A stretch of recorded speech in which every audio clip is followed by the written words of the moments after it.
Hello everyone. नमस्कार, आदाब, बहुत बहुत स्वागत है आपका फिर से हमारे अपने प्लेटफॉर्म सीपी स्मार्ट क्लासेस में।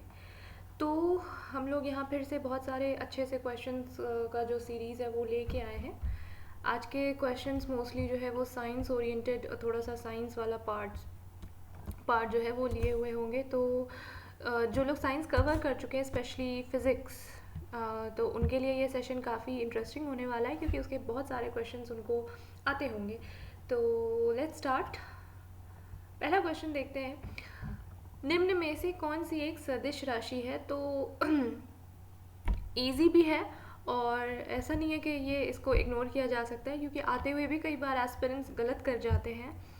तो इसको रिवीजन और मतलब जितना ज़्यादा रिवीजन और वो करेंगे आप, उतना अच्छा होगा। ये मत सोचिएगा कि इतना इजी क्वेश्चन है तो क्या करेंगे सॉल्व करके। अक्सर अक्सर देखा गया है कि गलती इजी क्वेश्चन में ही होती है, क्योंकि वहाँ जब ओवर कॉन्फिडेंस ऐसे टॉप पे होता है कि भाई ये तो अपना क्वेश्चन है, ये तो आराम से हो जाएगा, और बस वहीं आता हुआ क्वेश्चन साहब हम गलत लगा के आते हैं। तो जी, बताना है सदिश राशि। यहाँ बात हो रही है इस राशि की जिसमें परिमाण के साथ साथ दिशा भी हो। तो जैसा कि आप लोग समझ पा रहे होंगे, यहाँ पे सही आंसर जो है वो इसका है ए, संवेग। ठीक है, संवेग में परिमाण के साथ साथ दिशा होती है। बाकी देखिए, बाकी में आपको दाब, ऊर्जा और कार्य में दिशा बताने की कोई ज़रूरत नहीं होती है। तो इसका जो आंसर है देखिए यहाँ दिया हुआ है, वो राशियाँ जिनमें केवल परिमाण होता है, दिशा नहीं होती, अदिश राशियाँ कहलाती हैं। और मुझे नहीं लगता कि ये डेफिनेशन आपको बताने की ज़रूरत है, क्योंकि आप लोग सब इससे पहले से ही वाकिफ़ हैं। सो अगला क्वेश्चन है, वॉशिंग मशीन का कार्य सिद्धांत है। ध्यान रखिएगा, जो घर में काम करने वाला जो मोटर होता है, और जितने भी इस तरह के उपकरण हैं, इनका ये बहुत ज़्यादा पूछा जाता है कि ये किस सिद्धांत पे और किस उस पे काम करते हैं।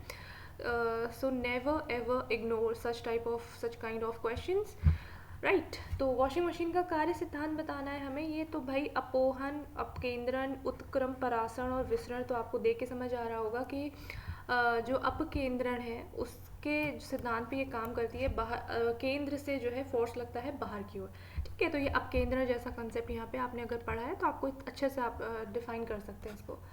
सो अगला क्वेश्चन देखने से पहले हमारे ऐप के बारे में मैं आपको बता दूं कि सीपी स्मार्ट क्लासेस का ऐप ज़रूर डाउनलोड करिए। उसमें कुछ बहुत सारे कोर्सेज आपको आपके काम के मिल जाएंगे।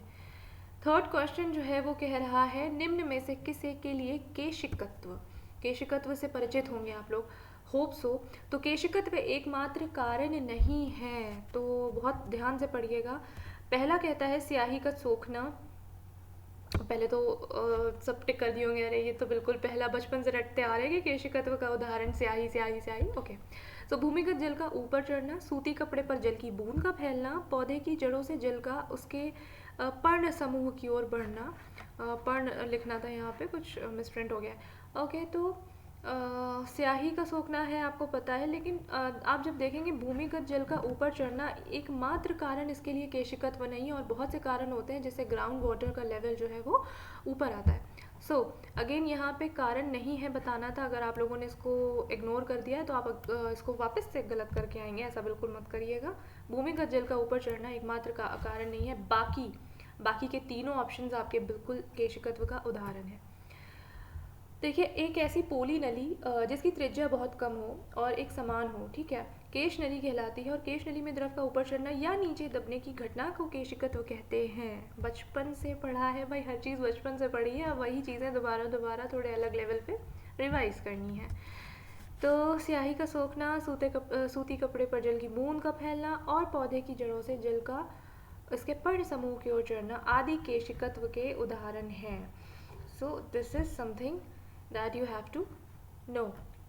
चलिए जी, जब पानी को 0 डिग्री, यहाँ पे फिर थोड़ा सा मिसप्रिंट है पानी, चलिए कोई बात नहीं, इतना तो अपन समझ लेते हैं। जब पानी को 0 डिग्री सेंटीग्रेड से 10 डिग्री सेंटीग्रेड तक गर्म करते हैं तब इसका आयतन, बहुत बहुत रिपीटेड क्वेश्चन है।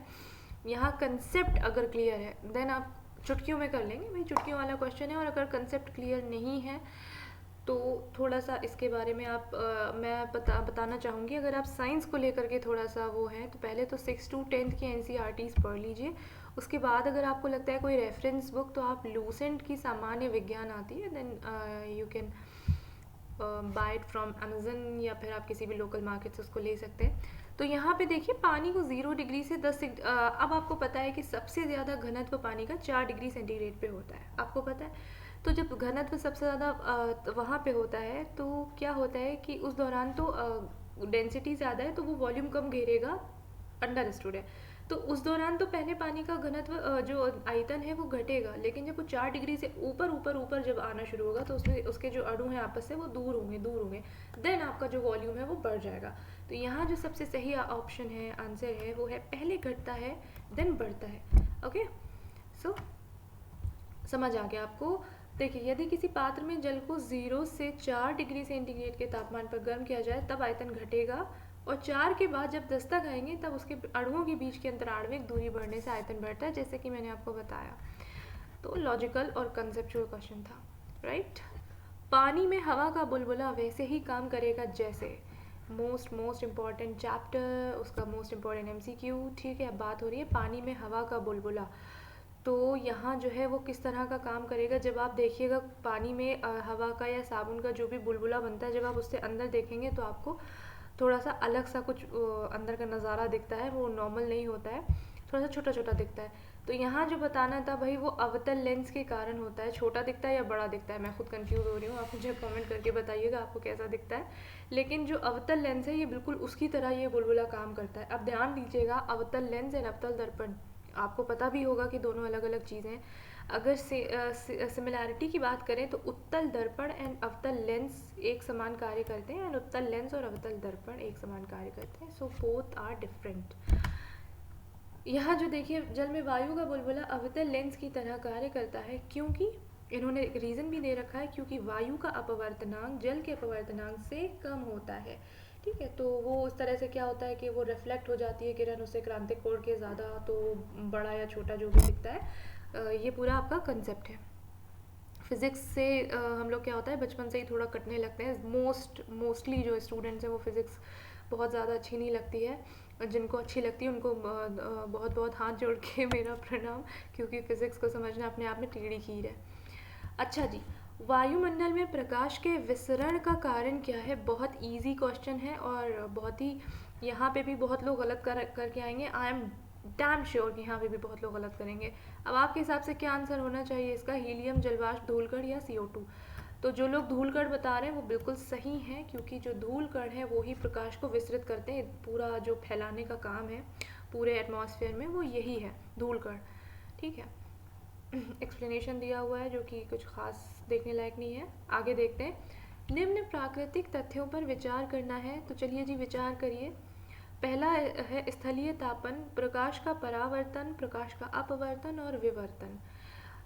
मैं उम्मीद करती हूँ कि ये परावर्तन, अपवर्तन और विवर्तन जैसे कंसेप्ट आपने पढ़ रखे होंगे। अगर नहीं पढ़ रखे हैं और अगर आप लोगों की ये डिमांड होती है एज इफ़, तो हम लोग इसका फ़िज़िक्स का एक कोर्स लॉन्च करेंगे।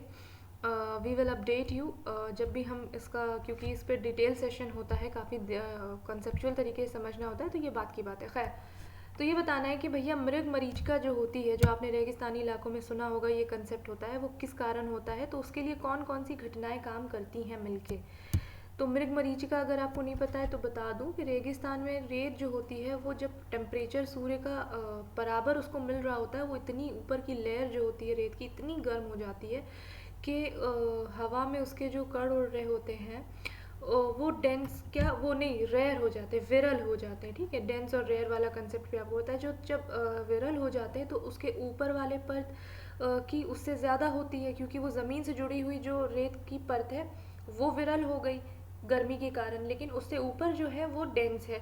तो इस कारण जो प्रकाश आ रहा है वो अपवर्तित होता है इस तरीके से कि वो रिफ्लेक्ट होके वापस उसी सोर्स में चला जाता है। अगेन यहाँ पे वही घटना हो रही है जिसको हमने पहले डिस्कस किया था, पूर्ण आंतरिक परावर्तन। तो अपवर्तन कुछ ऐसा हो रहा है कि क्रांतिक कोण से अधिक उसका जो मान होता है वो हो जाता है। तो घटना जो होती है वो आपको बस ध्यान रखना है कि पूर्ण आंतरिक परावर्तन की घटना के कारण यहाँ पे मृग मरीचिका बनती। तो देखने वाले को ऐसा लगता है कि वहाँ रेगिस्तान नहीं पानी है, वहाँ पे पानी की उसको परछाई जैसी लगती है, तो वो भ्रमित हो जाता है। ये पूरा कंसेप्ट मृग मरीचिका है। अगर आपको इसको और अच्छे से समझना है तो बहुत अच्छे अच्छे आपको एनिमेटेड वीडियोस मिलेंगे, मैं चाहूँगी एक बार आप वो जा करके देख लें इसमें मृग मरीचिका को लेके। तो यहाँ जो है वो सही स्थलीय तापन और प्रकाश का अपवर्तन, ये दो घटनाएं मिल करके प्रकाश का पूर्ण आंतरिक परावर्तन कराती हैं। तो यहाँ 1 और 2 इसका सॉरी 1 और 3 इसका सही आंसर है। ठीक,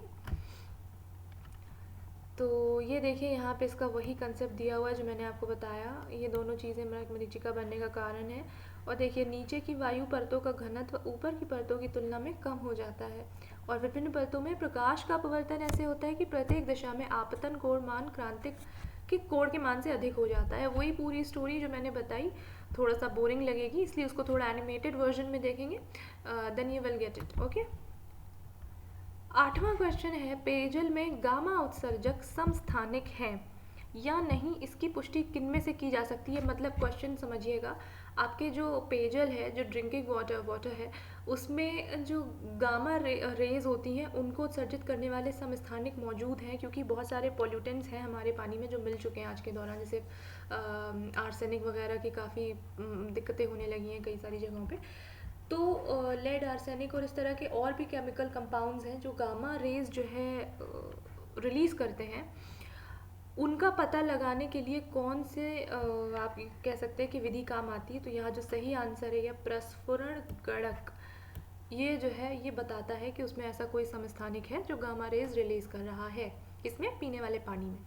तो देखिए पेयजल में गामा उत्सर्जक समस्थानिक की पहचान उससे निकलने वाली प्रकाश किरणों से की जाती है। अब वो कैसे डिटेक्ट करता है, जो उससे रेज निकल रही होती हैं प्रकाश किरणें, उसको डिटेक्ट करके बताता है कि हाँ भाई इसमें ऐसा कोई समस्थानिक है जो आपकी गामा रेज वो रिफ्लेक्ट कर रहा है।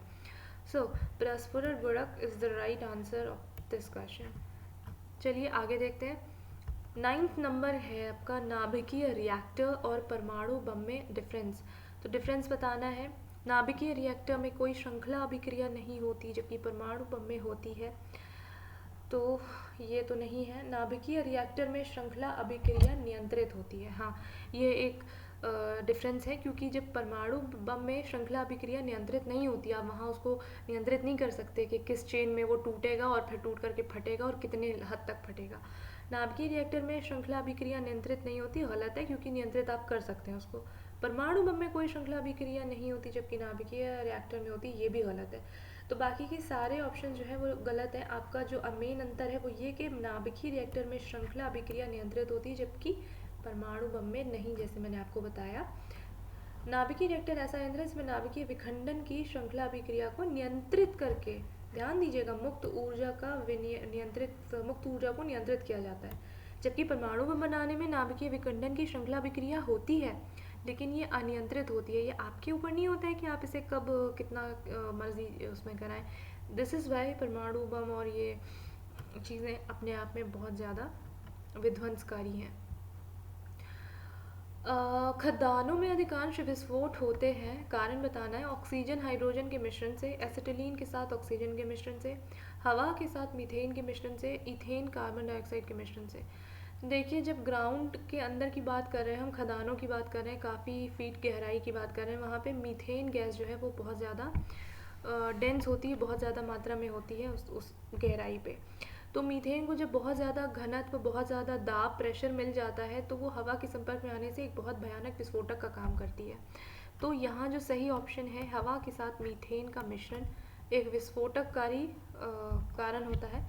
देखिए अत्यधिक ताप, स्थिर विद्युत धारा और यांत्रिक शॉक, यानी कि वहाँ जब खुदाई चल रही है तो थोड़ा सा धक्का वक्का भी लगा, इस तरह का कुछ हुआ, तो वो पूरा कंडीशन ऐसी बन जाएगी कि वो मीथेन जो वहाँ प्रेजेंट है वो आपका एक बहुत भयानक धमाका कर सकती है और ज्वलन के प्रति संवेदनशील हो जाने के कारण वो एज अ विस्फोटक सामग्री वो मतलब काम करती है। ठीक है, तो ये पूरी जो है वो रीज़न है उसका, खदानों के अंदर विस्फोट होने का।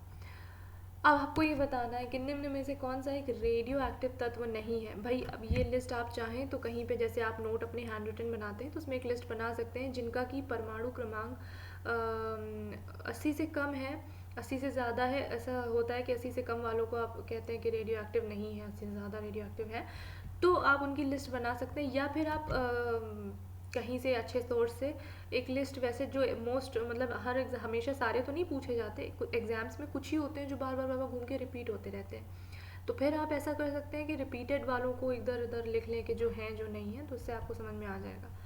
यहाँ जो भाई सही आंसर है वो है जर्केनियम, बाकी के सारे आपके रेडियो एक्टिव तत्व हैं, जैसे एस्टेटाइन, फ्रांसियम और ट्रिटियम देख के ही समझ में आ रहा है, और जर्केनियम जो है वो रेडियो एक्टिव नहीं है। नहीं है को बहुत ध्यान देने वाली चीज़ है। ओके, तो करेक्ट आंसर डी, जर्केनियम या जर्कोनियम रेडियो एक्टिव नहीं है, जबकि ये सारे के सारे रेडियो एक्टिव तत्व हैं। अब देखिए परमाणु क्रमांक 80 के ऊपर जो मैं आपको बता रही थी, तो आप अगर केमिस्ट्री के स्टूडेंट हैं तो आपको पता होगा कि परमाणु क्रमांक 80 के ऊपर वाले कौन कौन से हैं। तो उनके ऊपर वाले जो है सारे के सारे रेडियो एक्टिव हैं, उनकी आप एक लिस्ट अलग से बना सकते हैं। 12th नंबर देखते हैं, रासायनिक तत्व के अणु के संदर्भ में चुंबकीय क्वांटम संख्या का संबंध है। यानी डायरेक्टली पूछा जा रहा है कि चुंबकीय क्वांटम संख्या जो हम निकालते हैं वो बेसिकली क्या है, वो एक रासायनिक तत्व के अणु की क्या चीज़ है। तो वो जो है वो अभिविन्यास है। अभिविन्यास कैसा है वो अणुओं के अंदर, जो उसका अभिविन्यास आप समझ रहे होंगे, केमिस्ट्री वाले स्टूडेंट हैं आप लोग अगर तो समझ ही रहे होंगे। तो चुंबकीय क्वांटम संख्या वो अभिविन्यास दर्शाती है, ठीक है, संबंध उसका अभिविन्यास है। उपकोषों का त्रिविमीय अवकाश होना चाहिए, यहाँ पे आकाश लिखा है। त्रिविमीय अवकाश में अभिविन्यासों के आधार पर कक्षकों को व्यक्त करने वाली संख्या को चुंबकीय क्वांटम संख्या कहते हैं। Oh my God, this is मतलब परिभाषा को भी इतना रफ एंड टफ कर दिया है कि स्टूडेंट एक बार देखेगा और 2 बार सोचेगा कि इसको लिटरली मुझे याद करना चाहिए या नहीं। तो इट्स अप टू यू। अगर आप इसको ईजीएस्ट वे में समझना चाहते हैं तो किसी भी एनिमेटेड वीडियो का आप सहारा ले सकते हैं, बुक्स को रेफ़र कर सकते हैं। बट अब अगर आप किसी इस तरह के सोर्स से पढ़ेंगे तो यहाँ थोड़ा सा लैंग्वेज प्रॉब्लम होता है। नदियों में जल प्रदूषण की माप की जाती है। यहाँ वाटर पॉल्यूशन की अगर आप बात करेंगे तो सबसे जो एक्यूरेट तरीका होता है भाई, क्लोरीन और ओजोन नाइट्रोजन तो आपको नहीं बताएंगे क्योंकि ये सब तो खुद ही अपने आप में एक पॉल्यूटेंट है। ऑक्सीजन की घुली हुई मात्रा ये बताती है कि जल प्रदूषण किस हद तक हो चुका है। तो यहाँ पहले देखते हैं, नदियों में जल के प्रदूषण की माप उसमें घुली हुई ऑक्सीजन की मात्रा से की जाती है, और उसका घटना जो है वो बताता है कि पॉल्यूशन किस कदर बढ़ गया है। यहाँ पे COD और BOD को समझना थोड़ा ज़रूरी है। COD का बढ़ना यानी कि केमिकल ऑक्सीजन डिमांड एक अप्रत्यक्ष तरीके से पानी में उपस्थित कार्बनिक पदार्थों की मात्रा की जांच है। यानी कि कौन कौन से मतलब कितने ऑर्गेनिक मटेरियल पानी में मौजूद हैं, ये उनकी डिमांड बताता है COD का बढ़ना। अगर COD बढ़ रहा है तो इसका फुल फॉर्म बहुत अच्छे से ध्यान रखिएगा, ये कई एग्जाम्स में पूछा गया है। और BOD क्या होता है, बायोकेमिकल ऑक्सीजन डिमांड जो है उसका रासायनिक प्रक्रिया है। अब आप इसकी डेफिनेशन पे मत जाइएगा कि BOD क्या है, बेसिकली मैं आपको बताती हूँ। एक लेक है, सपोज करिए एक लेक है, वहाँ पे अगर पॉल्यूशन हो रहा है, बेसिकली क्या है, BOD जो है वो ये है कि पानी में रहने वाले जो बैक्टीरियाज हैं उनको जो ज़रूरत है ऑक्सीजन की, उस जितनी ज़रूरत है ये एक वो क्वांटिटी बताती है BOD। अब अगर BOD बढ़ रहा है तो कहा जाता है कि पॉल्यूशन बढ़ रहा है। कैसे? पॉल्यूशन बढ़ने से एल्गी बढ़ती है पानी में, ये सीधा कंसेप्ट है, आपको पता होगा। तो अब जब एल्गी बढ़ेगी, एकदम से एल्गी का बढ़ना एल्गल ब्लूम कहलाता है। पॉल्यूशन किस टाइप का हो सकता है कि आप को ऐसे न्यूट्रिएंट्स पानी में पहुंच रहे हैं जो एल्गी के बढ़ने के लिए ज़िम्मेदार है। तो एल्गल ब्लूम हुआ। अब वो एल्गी जब डिस्ट्रॉय होगी, डीके होगी, सड़ेगी, तो उसको सड़ाने के लिए जो बैक्टीरिया होते हैं, जो भी बैक्टीरिया उसको सड़ाने, डिकम्पोज करने के लिए चाहिए होते हैं, उनको एक प्रॉपर वे में, एक प्रॉपर मात्रा में ऑक्सीजन चाहिए होगी। जितने ज़्यादा बैक्टीरिया उतनी ज़्यादा ऑक्सीजन डिमांड। तो उससे क्या होता है कि ज़्यादा एल्गल ब्लूम हुआ, ज़्यादा बैक्टीरिया की ज़रूरत पड़ी, तो इसके कारण इनडायरेक्टली ज़्यादा ऑक्सीजन चाहिए पड़ी पानी में। क्योंकि अगर उससे पानी में जब भाई बैक्टीरिया ही ज़्यादा कंज्यूम करे ले रहे हैं, तो बाकी के फिशरीज और जो बाकी के सारे जानवर आपके रह रहे हैं पानी के अंदर, उनकी ऑक्सीजन का क्या। सो ये पूरा जो घटना होती है वो BOD का बढ़ना कहलाती है कि बायोकेमिकल ऑक्सीजन डिमांड वो बढ़ गई है पानी में, और ये बताता है कि पॉल्यूशन है पानी के अंदर। ठीक है, तो ये था BOD। आई होप कि आपको समझ में आया होगा। और 5 जो ppm से कम की BOD अगर है पानी में, पानी की ड्रॉप में, तो ये मानिए कि वहाँ पे जो फिशेज़ हैं वो ज़िंदा नहीं रह सकती लंबे समय तक, वो ख़त्म हो जाएंगी। चलिए जी, देखते हैं ये कोर्सेज हमारे चैनल पे, हमारे ऐप पे जो है वो चल रहे हैं। TGT PGT और जूनियर शिक्षक भर्ती, इसके अलावा और भी जो नए नए एग्ज़ाम्स आपके एडेड जूनियर शिक्षक भर्ती जैसे एग्ज़ाम्स के लिए अलग अलग बैचेस समय समय पे चल रहे हैं। आप उसमें एनरोल ज़रूर करिए, कुछ ना कुछ डिस्काउंट भी आपको दिलाया जाएगा। और ये हमारा सबसे पॉपुलर सेलिंग जो है डेली क्विज का ये कोर्स, आप इसमें चाहे तो एनरोल ज़रूर कर सकते हैं। निम्न में से कौन सा एक जीव चावल की फसल के लिए जैव उर्वरक का काम करता है? यहाँ पे जैव उर्वरक का कार्य करता है, तो ये लिखने की बजाय कुछ मिसटाइप हो गया है, इग्नोर इट। आप जैव उर्वरक का काम करता है, ये भी आपने पढ़ा हुआ क्वेश्चन है, आपने सॉल्व किए होंगे जब, तो आपको पता होगा ये एग्रीकल्चर से क्वेश्चन है। जीव जो है वो सॉरी, अब तो किसी को छींक और खांसी भी आती है तो उसको खुद से लगता है कि भाई कोविड ओविड हो रहा है क्या, क्योंकि शायद ही कोई ऐसा बचा हो जिसको ये इसका असर नहीं हुआ हो।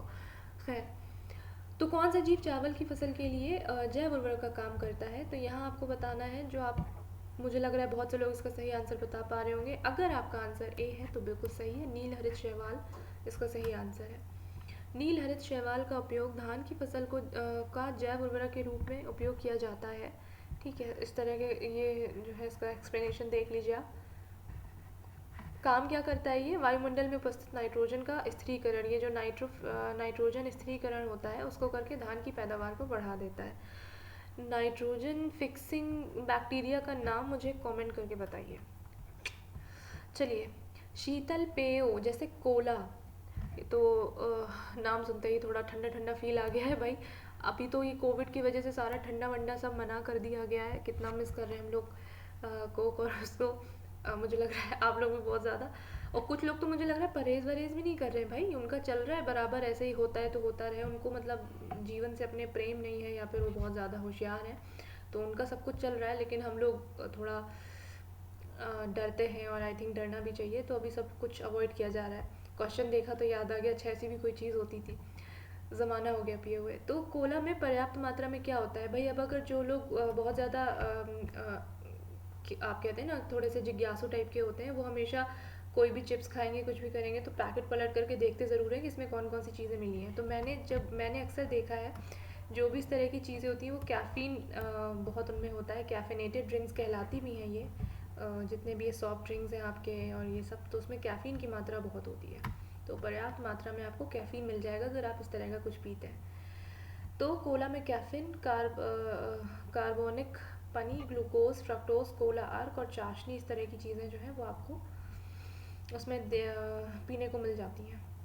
घटपर्णी, घटपर्णी का पौधा अगर नहीं देखा है तो एक बार इसको इमेज गूगल इमेज पे डाल के देखिएगा। घटपर्णी में जो कौन सा एक भाग पौधे का, ये पूछ रहा है कि घट में रूपांतरित होता है, तो यहाँ अगर आप लोग पत्ते पे जा रहे हैं तो बिल्कुल सही है, क्योंकि पत्ता जो होता है वो घट में उसका जो है रूपांतरित हो जाता है। ठीक है, पर्णफलक घटपर्ण में रूपांतरित हो जाता है। पर्णफलक शीर्ष रंगीन ढक्कन, एक लिड टाइप का आप कह सकते हैं, उस में रूपांतरित होकर कीटों को आकर्षित करता है। इसीलिए मैंने आपसे कहा कि एक बार इसका चित्र देखिएगा घटपर्णी, क्योंकि ये कीटभक्षी पौधा है और बड़े इंटरेस्टिंग तरीके से ये खाता है कीड़ों को, जब आके उसके मुँह पे बैठते हैं तो काफ़ी इंटरेस्टिंग लगता है ये सब देखने में।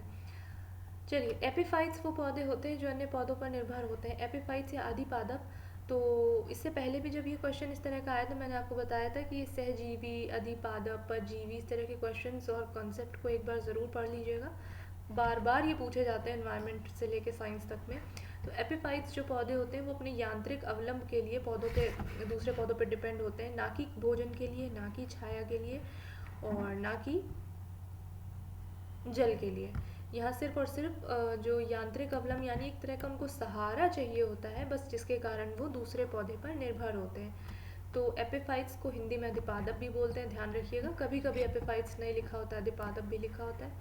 उन पौधों को कहा जाता है जो यांत्रिक अवलंबन के लिए दूसरे पौधों पर निर्भर करते हैं, लेकिन ये परजीवी नहीं होते। ये एपिफाइट्स होते हैं, इनको आप परजीवी नहीं कह सकते। परजीवी वो होंगे जो अपने भोजन जैसी आवश्यकताओं के लिए दूसरे पौधों पर निर्भर रहते हैं। तो अगर आपसे एक उदाहरण पूछा जाए एपिफाइट्स का, तो सबसे जो मेरे दिमाग में जो सबसे पहला उदाहरण आता है, मेरा फेवरेट ऑर्किड। ठीक है, ऑर्किड को आप कह सकते हैं कि वो अधिपादप है, ऑर्किड्स फ्लावर्स जो होते हैं ऑर्किड्स। चलिए, नेत्रदान में दाता की आंख के किस हिस्से को प्रतिरोपित या ट्रांसप्लांट किया जाता है? तो ये जी आपको पता है, कॉर्निया को उठा करके रिप्लेस कर ट्रांसप्लांट कर देते हैं, जिसको चाहिए होती है उसको, तो लोग जो दान करते हैं वो अपने कॉर्निया का दान करते हैं। 19th नंबर आपका है सेकेंड लास्ट, नाभिक के अलावा कोशिका के किस कोशिकांग में डीएनए होता है? कई बार पढ़ा है, अभी तक पढ़ते आ रहे हैं, और आपको पता है कि आंसर माइटोकॉन्ड्रिया है। माइटोकॉन्ड्रिया जिसको आप कोशिका का भंडार गृह, ऊर्जा गृह जैसे नामों से भी जानते हैं, तो ये वही माइटोकॉन्ड्रिया जिसमें नाभिक के अलावा आपको डीएनए मिलता है देखने को। ठीक है, नाभिक के अलावा माइटोकॉन्ड्रिया डीएनए में होता है। उस वाहिका का नाम क्या है जो आमाशय और क्षुद्रांत यानी छोटी आंत से यकृत में पोष युक्त रक्त देती है, मतलब न्यूट्रिएंट रिच ब्लड जो है वो पहुंचा रही है यकृत यानी लिवर में। ऐसी धमनी को या शिरा को क्या कहते हैं, वाहिका को? तो भाई यकृती प्रवेश द्वार शिरा जो है वो इसका सही आंसर है। देखिए, यकृत प्रवेश द्वार शिरा आमाशय और क्षुद्रांत से यकृत में पोषण युक्त रक्त देती है। यकृत ही ऐसा अंग है जिसमें दो स्रोतों से रक्त आता है, एक तो यकृत धमनी और एक यकृत प्रवेश द्वार शिरा, यानी आप धमनी और शिरा दोनों कह सकते हैं। बाकी हार्ट दिल के मामले में क्या होता है कि एक धमनी से आता है, शिरा से जाता है, शिरा से जाता है, धमनी से आता है, तो ये पूरा कंसेप्ट है। लेकिन यकृत एक ऐसा अंग है जो धमनी और शिरा दोनों ही लेकर के आती है वहाँ पे रक्त। तो ये थे हमारे आज के इम्पॉर्टेंट, बहुत बहुत इम्पॉर्टेंट एमसीक्यू, और इस तरह के बहुत सारे क्वेश्चंस आपको अगले आने वाली स्लाइड्स में मिलते रहेंगे। बने रहिए हमारे साथ। आज के सेशन को आपने बहुत एंजॉय किया होगा, तो बहुत बहुत शुक्रिया आपका। मिलते हैं अगले सेशन में।